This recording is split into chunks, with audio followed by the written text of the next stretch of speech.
R Patil ಅವರ ಒಂದು audio search ಮಾಡ್ತಾ ಇದ್ದಾರೆ.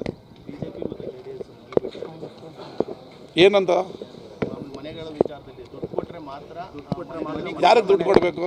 ಬಿ ಆರ್ ಪಾಟೀಲ್ ಅವರು ಒಂದು ಆಡಿಯೋ ವೈರಲ್ ಆಗಿದೆ. ಆಯಾ ಇಲಾಖೆಯಲ್ಲಿ ಒಂದು ಆಡಿಯೋ ನಮ್ಮ ಹತ್ರ ಯಾರೂ ದುಡ್ಡು ಕೇಳೋದು ಇಲ್ಲ, ನಮ್ಮ ಹತ್ರ ಯಾರೂ ದುಡ್ಡು ಈಸ್ಕೊಂಡು ಇಲ್ಲ. ನನಗದು ಗೊತ್ತಿಲ್ಲ. ನನ್ನ ಕ್ಷೇತ್ರಕ್ಕೆ ಇಲ್ಲಿವರೆಗೂ ಮನೆ ಬಂದೂ ಇಲ್ಲ.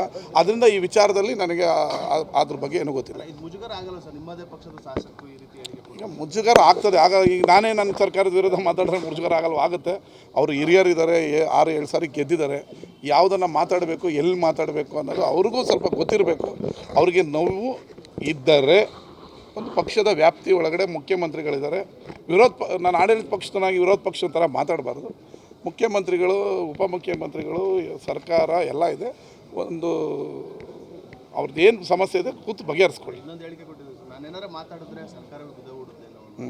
ಈ ಥರ ತುಂಬ ಜನ ಹೇಳ್ತಾ ಇರ್ತಾರೆ. ಅದೆಲ್ಲ ಏನಾಗಲ್ಲ, ಮುಂದೆ ಕೇಳಪ್ಪ. ಮನೆ ಕೊಟ್ಟರೆ ಮನೆ ಕೊಡೋದು. ನನ್ನ ಕ್ಷೇತ್ರಕ್ಕೆ 2 ವರ್ಷದಿಂದ ಮನೆ ಬಂದಿಲ್ಲ. ಅದರಿಂದ ಯಾವ ದುಡ್ಡು ಕೊಡುವಂಥ ಪ್ರಮೇಯನೂ ಇಲ್ಲ, ಈಸ್ಕೊಂಡೂ ಇಲ್ಲ. ಹೇಳಿ. ಸರ್ಕಾರ ಅಂತ ಹೇಳ್ತಾರೆ ಸರ್ ಅಶೋಕ್ ಅವರು. ಟಿಪ್ಪು ಸರ್ಕಾರ ಇದು ಅಂತ ಹೇಳ್ತಾರೆ. ಎಲ್ಲಿ? ರಾಜ್ಯದಲ್ಲಿ ಸಿದ್ದರಾಮಯ್ಯ ಸರ್ಕಾರ. ಅದೇನೇನು ಕಾವೇರಿ ಆರತಿಗೆ ಒಂದು ಕಡೆ ವಿರೋಧ, ಇನ್ನೊಂದು ಕಡೆ ಟಿಪ್ಪು ಅವರು ಸ್ವಲ್ಪ ಆಫ್ ಮೆಂಟ್ಲಾಗಿರ್ಬೋದು. ಬಿಡಿ. ಕಾವೇರಿ ಆರತಿಗೆ ಸರ್ ಕಾವೇರಿ ಯಾವುದೋ ಅದು ನನಗೆ ಗೊತ್ತೇ ಇಲ್ಲ. ನನಗೆ ಆ ವಿಚಾರ ನನಗೆ ಗೊತ್ತಿಲ್ಲ. ಸರ್, ಒಂದು ಕಡೆ ಕಾವೇರಿ ಆರತಿ ಮಾಡಕೊಂಡಿದ್ದೀರಾ. ಇವತ್ತಲ್ಲೇ ಕೂಡ 93 ವರ್ಷದಿಂದ ಜೂನ್ ತಿಂಗಳಲ್ಲಿ ಇಷ್ಟು ಪ್ರಮಾಣ ನೀರು ಭರ್ತಿ ಆಗಿರಲಿಲ್ಲ. ಈ ಟೈಮ್ ಭರ್ತಿ ಆಗ್ತದೆ, ಏನು ಹೇಳ್ತೀರಾ? ಕಾವೇರಿ ಆರತಿ ಮಾಡ್ತಾ ಇರೋ ಪ್ರಭಾವ ದೇವರಿಗೂ ಒಲದು ಮಳೆಯನ್ನು ಧಾರಾಕಾರವಾಗಿ ಸುರಿಸ್ತಾ ಇದ್ದಾರೆ. ಅದಕ್ಕಾಗಿಯೇ ನಾವು ಕಾವೇರಿ ಆರತಿ ಮಾಡ್ತಾ ಇರೋದು. ದೇವರು ಎಲ್ಲ ಸಕಲವನ್ನು ಕಾವೇರಿ ಆರತಿ ಮಾಡ್ತೀವಿ ಅಂತ ಘೋಷಣೆ ಮಾಡಿದ್ಮೇಲೆ ಕೊಡ್ತಾ ಇದ್ದಾರೆ.